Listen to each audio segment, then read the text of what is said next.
James 1:6-8. But when you ask for something, you must have faith and not doubt. Anyone who doubts is like an ocean wave tossed around in a storm. If you are that kind of person, you can't make up your mind, and you surely can't be trusted. So don't expect the Lord to give you anything at all. Pag humihingi, manalig na bibigyan, at huwag magdalawang loob. Ang nagdadalawang isip ay di magpapagkatiwalaan at di dapat umasang tatanggap ng anuman. Believe and receive. Maniwala para tumanggap. Panginoon, salamat po. Dahil tumatanggap kami sa inyo, dahil kayo'y mapagbigay, mabait, matulungin, maibigin. Ipaunawa niyo pa ng lubos sa amin, Panginoon, ang kapangyarihan ng pananalig at ang koneksyon nito sa pagtanggap ng aming mga hinihiling sa inyo. Mangusap kayo sa amin sa simpleng paraan, palayain niyo kami mula sa kadiliman, kamangmangan, kaalaman na hindi sapat. At ito, Panginoon, ay punan niyo ng karunungan, liwanag na nagmumula sa inyo lang. Patuloy niyo po kaming linisin, paging dapating tumanggap ng inyong pagpapala. Dinadalangin namin ang lahat ng ito, may kalakip na pasalamat sa pangalan ng iyong anak na si Jesus. Your faith, your thought becomes you. It becomes your reality. Kung anong ating pananiniwalaan, kung anong ating iniisip, yun ang nagiging totoo sa ating buhay. You become sad when you think of and believe in sadness. Kailangan bago ka maging malungkot, maniwala ka muna sa kalungkutan at isipin mo ang kalungkutan. Psalm 6:6-7, My groaning has worn me out. At night my bed and pillows are soaked with tears. Sorrow has made my eyes dim. Ang kalungkutan, kailangan mo munang anyayahan, pagbuksan ng pinto at patuloyin bago ito magtagal sa iyong presensya. So ang pagtanggap, ang paniniwala, ang pag-isip ng kalungkutan ay isang uri ng pag-anyaya para ito ay dumating. At kung masaya ka naman, you are happy because you think of and believe in happiness. Gumagawa ka ng kasiyahan, pinagbibigyan mo ang kasiyahan, pinagbubuksan mo ang kasiyahan na pumasok sa iyong isip, sa iyong puso, sa iyong buhay, kaya ka sumasaya. Psalm 37:4, Seek your happiness in the Lord, and He will give you your heart's desire. God will give you what you desire, what you believe in, what you think of. Sa ambang bahagi ng ating pagkatao nakatira, nananahan ng Espiritu ng Diyos sa ating isip. Kaya kung anong inilalagay natin sa ating isip, kung anong wini-withdraw at dinideposit natin sa ating isip, yon ang ating pakikipagtalastasan sa Diyos na siyang nananahan sa ating isipan. Kaya yun ang nagaganap. Kung negative thinker ka, magiging negative ang pananaw mo sa mundo, magiging negative ang nangyayari sa iyong buhay. Kung ikaw na may optimistic, positive thinker, positive ang pananaw mo, maganda ang iyong mga sinasabi, iniisip, at yun din ang magaganap sa iyong buhay. At sinabi na nga sa atin, true happiness is in the Lord and not in things that perish. And the Lord is in our hearts, really meaning our minds. Therefore, happiness is in our minds. And if you think that the Lord doesn't want you to be happy, and you ascribe your loneliness to God, then your thoughts will be that of sadness, then you will be sad in your heart, and you will be sad in your life. Interchangeably, ginagamit yung heart and mind, but really, technically and clinically, it's the mind. Yun naman talagang utak ang nag-iisip. So seek the value, seek the true source of happiness, channel energy towards that source of happiness, and receive from that source of happiness, who is God. Kaya iniluluklok natin ang Panginoon sa ating isipan. Sa matalinghagang paraan, sinasabi natin sa ating puso, pero yung puso naman is nothing but muscles that pump blood, hindi naman niya nag-iisip. Kaya sa mind talaga yon.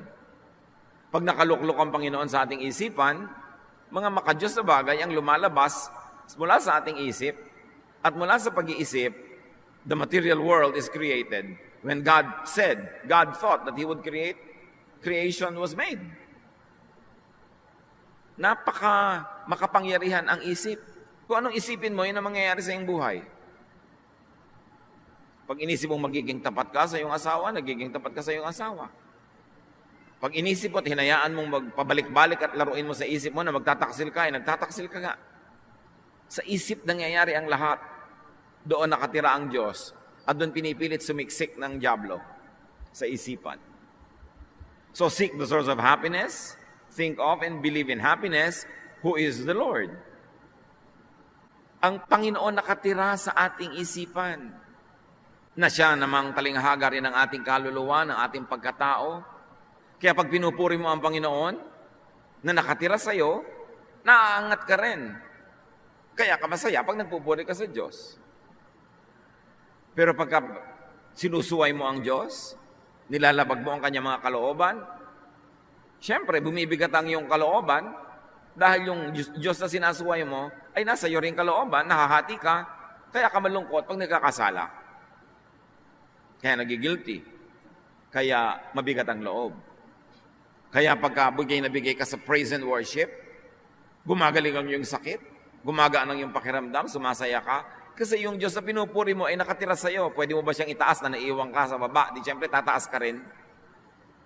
Pero pag ibinaba mo ang Diyos, tinapakan mo siya, tinungtungan mo siya, nilubog-lubog mo siya, kasama ka rin lumulubog at natutungtungan, kaya nalulungkot ka at tumatamlay pagka hindi mo binibigyan ng Diyos ng kasiyahan. Ano man ang gawin mong trato sa Diyos, trato mo sa sarili mo yon kasi nakatira sa iyo ang Diyos. Kaya yung mga lumalayo sa Diyos, lumalayo din sa kanilang sarili, sa kanilang kalooban, sa kanilang mga pagpapahalaga, kaya sinasabi na parang ang layo-layo sa akin ng Diyos. Ikaw ang lumalayo sa sarili mo kasi pag inilalayo mo ang Diyos sa sarili mo, kasama kang nalalayo dahil nga nakiisa na sa iyong espiritu ang Diyos. Kaya napakahalaga yung mapagbigay ka sa Diyos para masunurin ka sa Diyos kasi yung sarili mo rin ang nagbe-benefit noon. It's all in the mind. So it's very important to live according to the will and teachings of the Lord para hindi mo suwayin ang iyong sariling kalooban na nakiisa na sa kalooban ng Diyos. Dapat nating binabantayan ang ating pinaniniwalaan, ang ating inaasam-asam, because belief, wishes, and feelings are energy. Ang paniniwala, ang mga inaasam, ang dinaramdam, ang nadarama, ay may sariling lakas. Belief, wishes, and feelings are prayers. And belief, wishes, and feelings become your reality. Ang pinaniniwalaan mo, reality mo.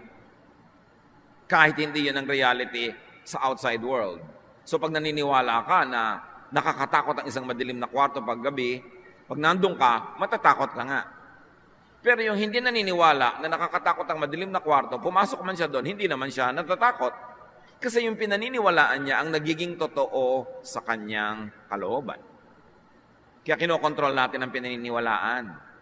Pinipili mo ang papakinggan dahil baka pag nakinig ka ng nakinig, maniwala ka nga, yung paniniwala mo ang magiging katotohanan sa iyong buhay. Belief, wishes, and feelings can be negative energy. Kaya pag lagi ka lang naniniwala na magwawakas na ang mundo mamaya, magugunaw na ang mundo, kakainin ka ng lupa, tatamaan ka ng kidlat, galit sa'yo ang Diyos, itatapong ka sa impyerno, lagi kang takot, lagi kang ninenervyos, kasi yun ang pininiwalaan mo. Kaya kayo nang laging nadidinig mo na turo, preaching, papasok sa utak mo at pag tinanggap mo, pinaniwalaan mo, you live in fear. Pero the same believer, another person believing in the same God, believes in the goodness of God, that God is in control, in the kindness of God, that believe that everything is in the hands of the Lord. Kahit anong nangyayari, tahimik siya. Kasi yun ang pinaniniwalaan niya. Kaya napakahalaga, mga kapatid ko, ano ang niyayakap niyong paniniwala? Kasi yun ang inyong magiging emosyon. At pag naging emosyon mo na yun, yun ang magiging katotohanan mo, kahit hindi yun ang katotohanan ng iba. Kaya yung mga taong naniniwala na malapit na silang mamatay, nervyos na nervyos. Yun namang naniniwala, hindi, malayong-malayo pa yan, tahimik ang loob. Kahit ano pa nga at kailan ang schedule ng kamatayan nila, doesn't really matter. It's what they believe in that counts.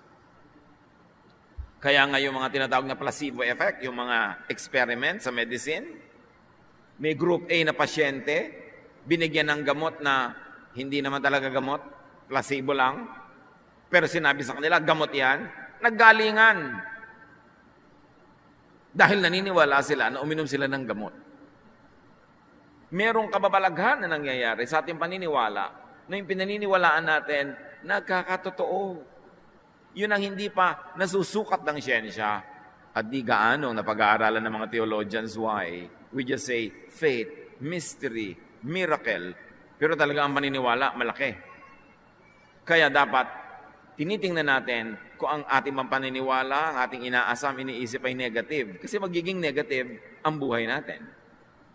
Psalm 38, 1-4. When you are angry, Lord, please don't punish me or even correct me.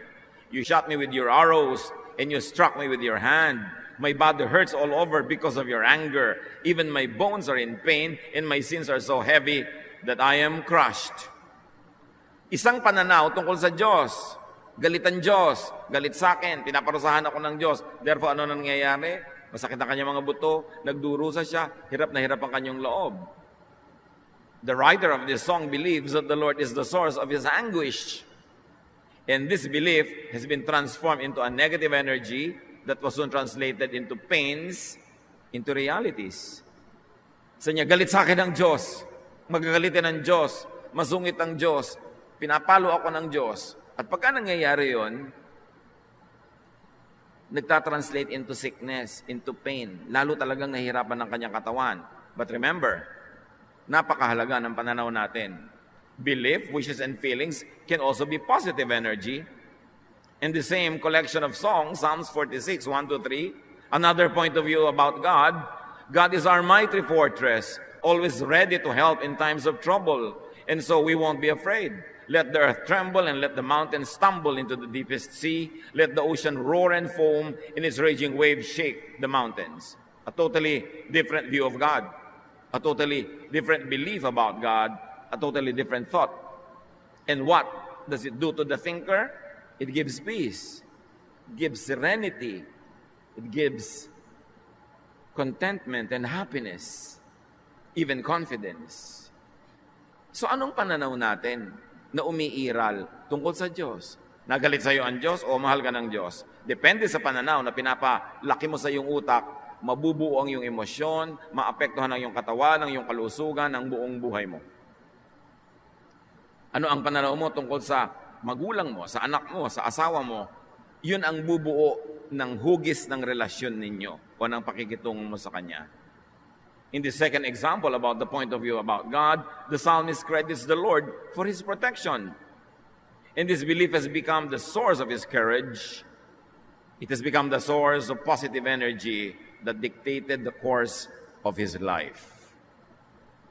Same God, magkaibang pananaw, magkaibang approach, magkaibang behavior, magkaibang kalusugan, magkaibang lifestyle. So watch and choose what you believe in. It has mysterious ways of becoming your reality. Kita niyo yung naniniwala sa global warming, nag-iingat sa environment. Yung hindi naniniwala sa global warming, patuloy ang paglustay sa environment. Yung naniniwala sa katotohanan na dapat may iniipon ng tao, may savings, nag-iipon, ibang-iba ang sitwasyon ng pananalapi niya doon sa hindi naniniwalang kailangan mag-ipon. Kung ano talagang paniniwala mo, mahalaga.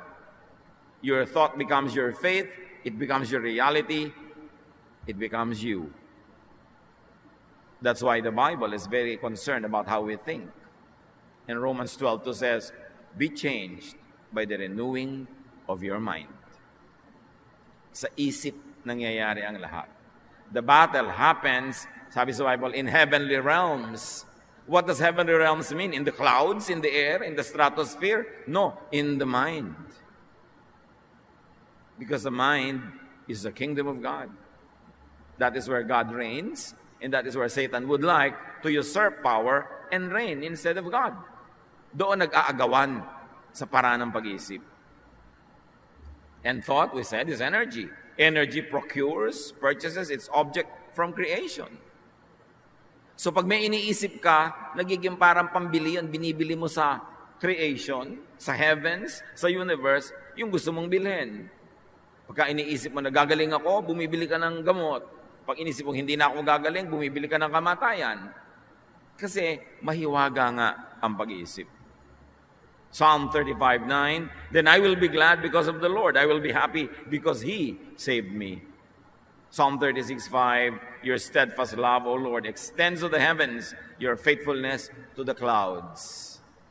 Siyempre, mga metaphor, heavens, clouds, think of your heart, think of your mind, where God reigns. And the positive energy that comes from gladness is drawn out from the Lord, the power behind creation. Kaya may pananalig kahit person number 1, may pananalig, person number 2, wala. Pareho lang ang dumating sa kanilang sakit. Ang lubha-lubha agad ng feeling ng walang pananalig. Pareho lang ang dumating sa kanila na pagsubok. Yung may pananalig, naninindigan, may pag-asa, may cheer. Yung walang pananalig, lugmok na lugmok. Kasi yung pananalig mo talaga ang nagpapalakas o nagpapahina sa iyo. What you believe in by your selection is what you will see, hear, and experience. Kaya minsan may experiment sa isang klase. Umagang-umaga, mayroong biglang pumasok sa room nila, naghahabulan. May daladalang kung ano yung humahabol. Pagkatapos nun, tinanong ng teacher yung mga estudyante, anong nakita niyong daladala ng humahabol? May nakakita na ang hawak niya, kutsilyo. May nakakita na ang hawak niya, baril. May nakakita na ang hawak niya, sari-sari. Then, nirepeat nila yung eksena, ang hawak pala, stapler. Pero bakit nakakita ng baril yung iba? Bakit nakakita ng kutsilyo? Kasi iniisip nila, basta hinahabol ka, gusto kang patayin. Bakit naman dadaling ang stapler? Ano ka, bulletin board? Nakakabitan ng papel? So yung gusto mong makita, yung nakasadya sa utak mong makita, iyon ang nakikita mo. Kaya yung mga selosa, sari-sari ang nakikita niyan. Dahil yung selos nila ang bumubuo ng nakikita nila. Kahit hindi yun ang nakita, yun ang akala nila nakita nila. Yun namang mga walang kaselos-selos at walang kamuang-muang, dapat nang may makita, wala pang nakikita. Clueless. Kasi nga, hindi niya iniisip. Isang halimbawa ng pananalig at anong ginagawa ng pananalig, Matthew 8:2. Suddenly a man with leprosy came and knelt in front of Jesus. He said, Lord, you have the power to make me well, if only you wanted to. The leprous man chose to seek Jesus for healing, not the priests in the temple, who were the usual and traditional instruments according to their tradition. So, for him, belief in the power of Jesus to heal, sabi niya, if only you wanted to, that says a lot about him. Lord, sabi niya, kung gusto niyo lang akong pagalingin, mangyayari. Kaya nyo. So, may pananalig siya, kaya siya lumapit. May pananalig siya, kaya siya nagsalita. Then the experience purchased by your belief will validate that same belief. May paniniwala siya, siya'y napagaling. At dahil napagaling siya, lalo siyang naniwala. At dahil lalo siyang naniwala, mas lalong lalaki ang mga paggaling na mararanasan niya. At dahil habang lumalaki ang paggaling na nararanasan niya, lalong lumalaki ang kanyang pananalig. Habang lumalaki yung pananalig, lumalaki yung nakukuha niya na pagpapala, palaki ng palaki. Pero subukan mong wala kang pananalig o maliit. E di maliit din yung makukuha mong pagpapala o wala. Lalong liliit ang pananalig mo. At habang lumiliit ang pananalig mo, lalong wala kang makukuha. Lalong hindi ka mananalig, negative cycle. So sa buhay natin, break into the cycle of belief, cycle of faith. Faith, that procures blessing from the heavens. Kaya pinapractice yan, sinasanay ang pananalig, para kung sa iyong pananalig ay makatanggap ka ng iyong inaasam, ay lalong lumaki yung pananalig, lalakas ang loob mong mas maniwala at mas magtangkang humingi ng mas malalaking bagay dahil lumaki na yung paniniwala mo na pwedeng mangyari yon. At pag nangyari nga, lalong lalaki yung paniniwala mo. It's a matter of practice. Did it ever occur to you that faith is also a matter of mental discipline? Pinapaniwalaan mo yung gusto mong paniwalaan, nagpo-focus ka doon, at inaalis mo lahat yung pwedeng makagulo sa iyong isipan. Sa pagpapatuloy ng kwento, Matthew 8:3, Jesus put his hand on the man and said, I want to. Now you are well. At once, the man's leprosy disappeared. The faith placed by the leprous man on Jesus' power to heal made him well and was validated by his eventual healing. Dahil nanalig siya, gumaling siya. At dahil gumaling siya, napatunayan niya na yung pananalig niya, tama, lalo siyang nanalig. Ang ganda ng pupuntahan ng direksyon ng taong ito, huwag lang niyang biglang baluktutin. Then your strengthened belief purchases and chooses more of that same experience, the cycle that we are talking about. That's why faith grows. And the opposite is that unbelief also grows. So either patasang-patasang yung pananalig o palubog ka ng palubog sa kawalan ng pananalig. These are cycles. Paikot-ikot, pero sa pag-ikot, may asenso. Pag tiningnan mo sa front view yung ikot, parang ganito lamang, pero pag nag-side view, papaganon. May ibang nararating pa. Mark 1:45, the man talked about it so much, yung pinagaling, and told so many people that Jesus could no longer go openly into a town. He had to stay away from the towns, but people still came to him from everywhere. Dahil sa pananalig ng tao na napatunayan, ngayon marami na siyang tinaniman din ng pananalig at gusto rin nilang mapatunayan, kaya nagkakagulo sila at hindi na magkaroon ng katahimikan si Jesus na pumasok sa mga bayan-bayan. Hindi dahil iniiwasan niya yung mga nananalig, kundi dahil iniiwasan niya yung mga usisero na gusto lang siyang usisiin pero hindi naman talaga nananalig. And in the town, a cycle of believing and healing is set loose. Kaya kung may pananalig ka, kapatid, and you are very, very convinced of it, and you are convincing about it, many other people also begin to consider believing or actually believe only by the power of your testimony. Kaya dumadami ang mananampalataya. You expand the kingdom of God when you have more brains opening themselves to the power of God and to the possibilities of such wonderful things happening. That is why, sabi ng iba, believe and you shall see. Yan ang sinasabi ni Jesus. Eh yung iba, to see is to believe. I like to see first before I believe. You will never see. But you believe first, then you see. And when you see, then you believe more. And when you believe more, you will see more. Matthew 8:13, then Jesus said to the officer, yung tao na sinabi, pagalingin niyo po ang aking katulong na nasa bahay. You may go home now. Your faith has made it happen. Right then, his servant was healed. So a man went to Jesus and said, my servant is so ill. Can you make him well? Eh dahil siya naniniwala, sabi ni Jesus, umuwi ka na. Dahil sa pananalig mo, gagaling siya. Kita nyo, sabi niya, dahil sa pananalig mo. Hindi niya sabing dahil sa akin. Dahil sa pananalig mo. Yung pananalig mo ang bumili sa langit ng kagalingan. Your faith mobilized unseen forces and powers that now had made your servant well. At sabi, dahil nanalig, gumaling yung kanyang katulong. The officer first believed and then saw the healing power of God in Jesus Christ. In the scheme of things, do not doubt, only believe. Mark 5:36, Jesus heard what they said and he said to Jairus, don't worry, just have faith. Jairus' daughter was dying and so he fetched Jesus. Sabi niya, pumunta ka sa bahay namin at yung anak ko'y nag-aagaw buhay, pagalingin mo sana. Then dumating ang mga mensahero galing sa bahay niya, huwag mo nang abalahin ang teacher, patay na ang anak mo. At sabi ni Jesus, huwag ka mag-alala, manalig ka lang. Ang totoo ay namatay nga yung bata, pero dahil nanalig yung ama, nabuhay muli yung anak. Worry or believe, it's your choice. Believe or worry. Pero hindi pwedeng you believe tapos you worry. Or you worry and then you believe. One half faith is a one whole nonsense. Dapat buo. At siya inanalig, kaya niya nakita. Without faith, nothing will happen.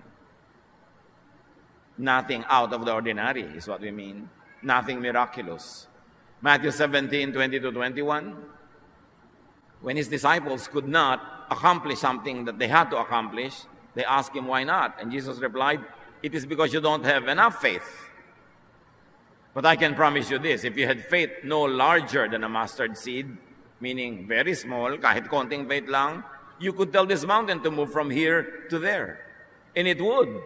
Everything would be possible for you. To say it in the negative, nothing is impossible for you if you believe.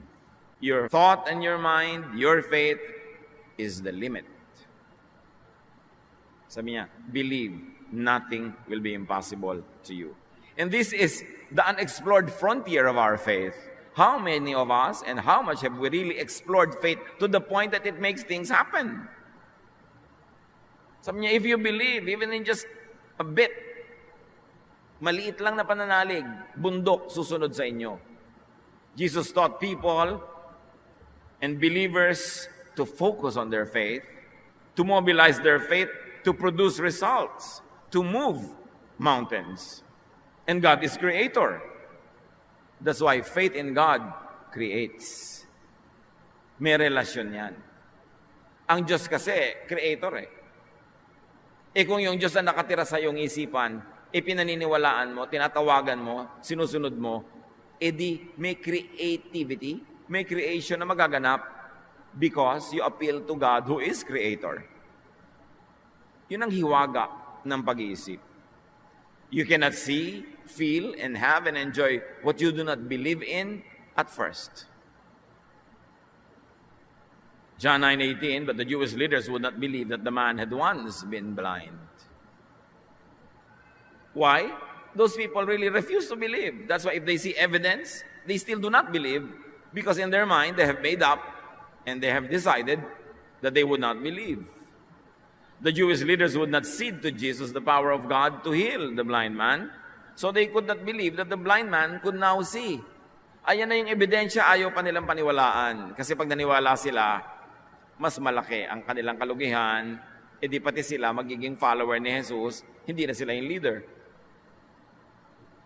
At madalas sinasabi ng Panginoon, do not think that you could receive anything without faith. Kaya sayang yung gawa ka ng gawa ng religious practice, religious activity, without faith, you achieve nothing. Matthew 21:22, if you have faith when you pray, you will be given whatever you ask for. Hindi sinabing, when you pray, you will be given what you ask for. Sabi, if you have faith when you pray. Faith mobilizes mysterious energies that create, and God is creator. God is the source of all such energy. Believe in what you want to see, to feel, and to have. Believe in what you want to experience. Hindi pwedeng puro intellect. Hindi purong reason, puro philosophy. There is this great part that is done by faith. Sabi, we walk by faith, not by sight. Faith is the assurance of things hoped for, the evidence of things not seen. And if you limit yourself and your perception through your senses, there will be no room for great faith. Kaya talagang exercise yan. Meditation, quietude, quiet time, thinking, not thinking and being quiet before the Lord so that the mind is brought to that realm where the Lord can reshape the mind.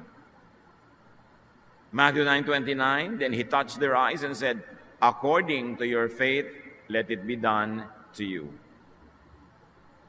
Hindi na sinabi ni Lord na according to my touch, according to my ministration to you, sabi niya, according to your faith.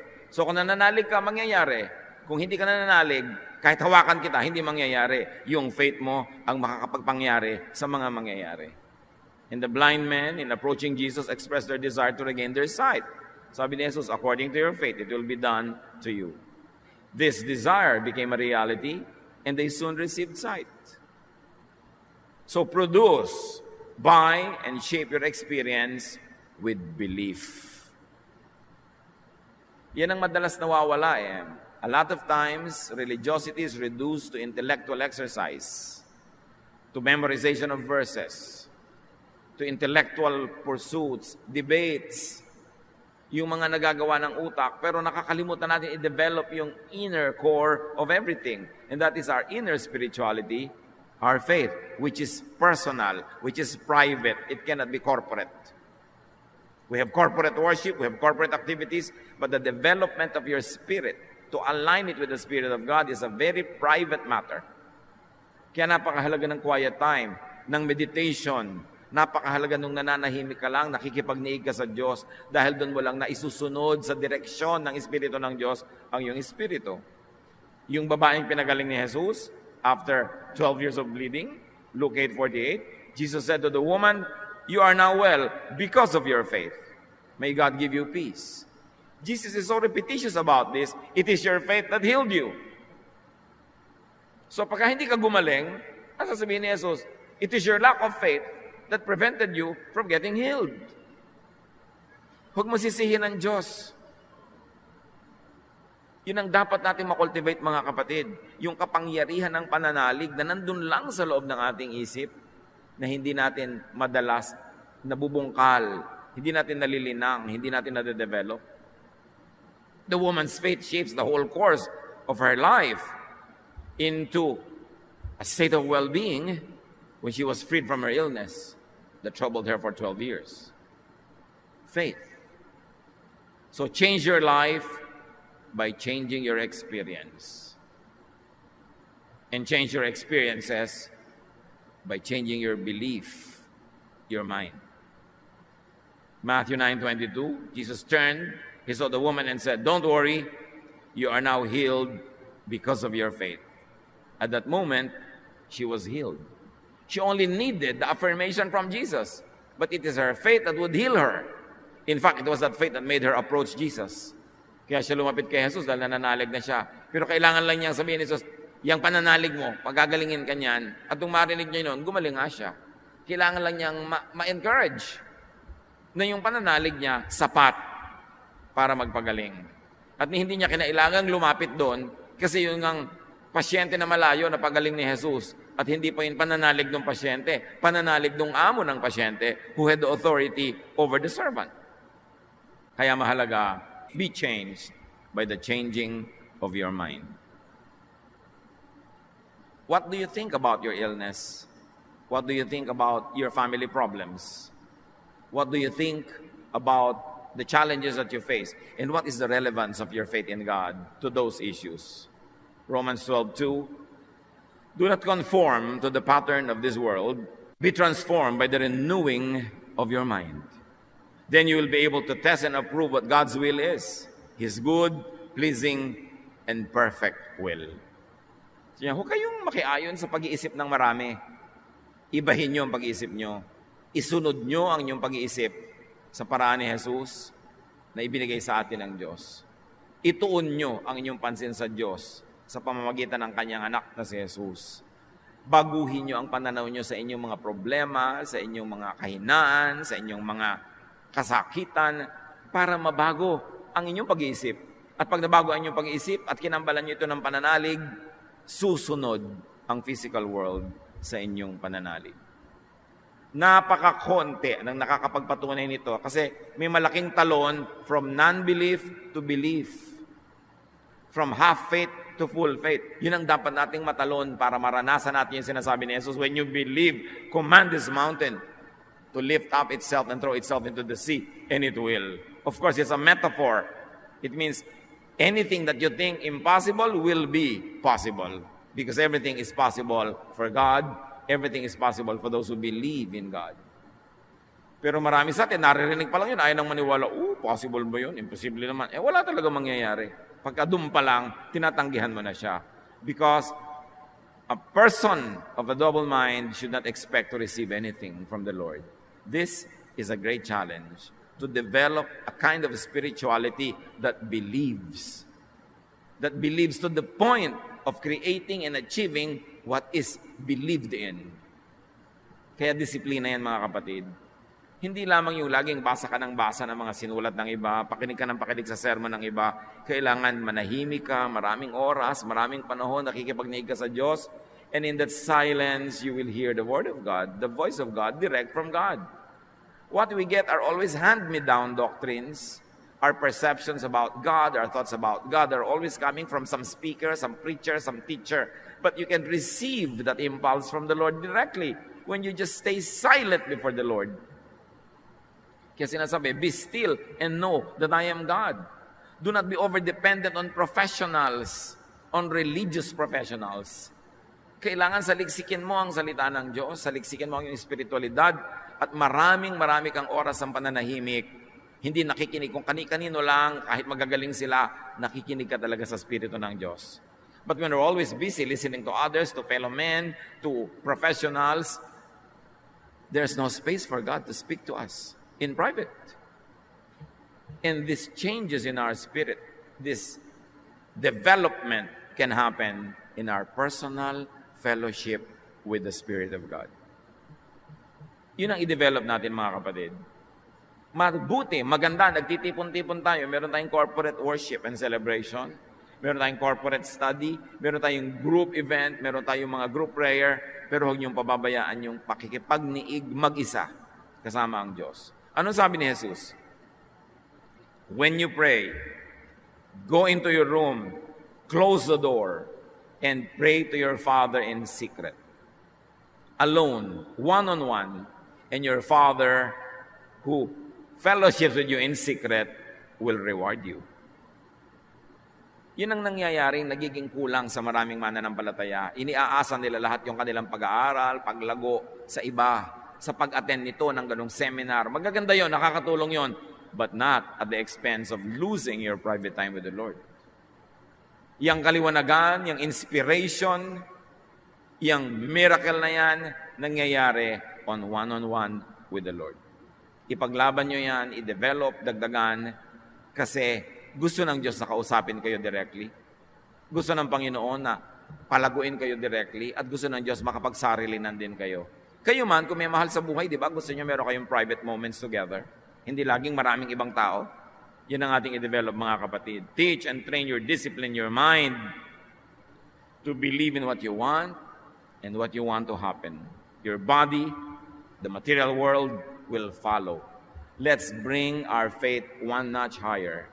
Faith that creates, faith that achieves, faith that changes things in us and around us. Because when you believe, nothing is impossible for you. Dear Lord, teach us more. Touch us more, O Lord, directly. Bawat isa sa amin, kausapin ninyo. Akayin ninyo na lumago, lumalim, tumatag ang aming pananalig. Pananalig na hindi sa bibig lamang. Pananalig na nakapagpapagaling, nakapagpapatahimik ng loob. Pananalig na nakakapagbabago ng aming pananaw, ng aming ugali, ng aming asal. Pananalig na may nagagawa. Teach us to believe in that level. At nang sa ganun, Panginoon, ang maganda niyong kalooban sa amin ay matupad. Sinabi sa iyong salita, no eyes have seen, no ears have heard, no mind has conceived what God has prepared for those who love Him. So handa kami, Panginoon, at gusto naming makita pa, maramdaman pa, madinig pa ang mas maraming bagay na tanging ang paglawak ng aming pananalig ang siyang magbibigay ng pinto para pumasok sa amin ang mga bagay na yon. Teach us to develop our faith. Walang manual, walang written manual how to grow the faith. It can happen only when you touch us in our personal interaction with you. So touch us, Lord. Touch us now. Touch us, lead us in our moments of prayer and aloneness with you. Touch us, Lord, and speak to us even in times when we are busy going through day-to-day life, because you are in everything and you can speak to us anytime and anywhere. But Lord, teach us to value quiet, private meditation so that you can reshape our mind, reshape our thoughts, reshape our spirit. Pag-isipan natin ang mga ito, mga kapatid, pagbulay-bulayan, at manalangin tayo ng tahimik. Hingin nyo sa Panginoon na hipuin kayo at palaguin sa paraang siya lang ang makakagawa. Manahimik tayo sa presensya ng Diyos at pagbulay-bulayan ang kahulugan ng mga bagay na ito sa ating pang-araw-araw na buhay. Lord, continue to speak to your people. Touch us in a personal way. Empower us to change from glory to glory. Empower us, Lord, to grow our faith to the point that it creates, it achieves what we desire. Be with the Lord in silent reflection.